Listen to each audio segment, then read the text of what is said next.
Nepal super league तेस्रो संस्करणको उपाधि ललितपुर सिटीलाई। नमस्कार दर्शकबिन, म बिङ अलर्ट नेपालको समाचारदाता अङ्कित शर्मा सुवेदी।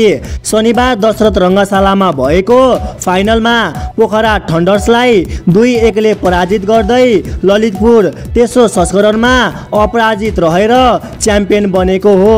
ललितपुरका 2 विदेशी खेलाडी इमो इजेकेल र पापा इबो केबेले गोल गर्दा तेस्रो संस्करणमा 8वटै खेलमा अपराजित रहँदै एनएसएलको उपाधि रक्षा गर्ने पहिलो टिम ललितपुर सिटी एफसी बनेको छ। च्याम्पियन ललितपुरले नगद रु 80 लाख प्राप्त गर्दा उपविजेता रहेको पोखराले 30 लाख रुपैयाँ प्राप्त गरेको छ। यस्तै अलर्टिङ प्रहारका लागि हेर्दै गर्नुहोला, सुन्दै गर्नुहोला बिङ अलर्ट नेपाल। हस्त, धन्यवाद।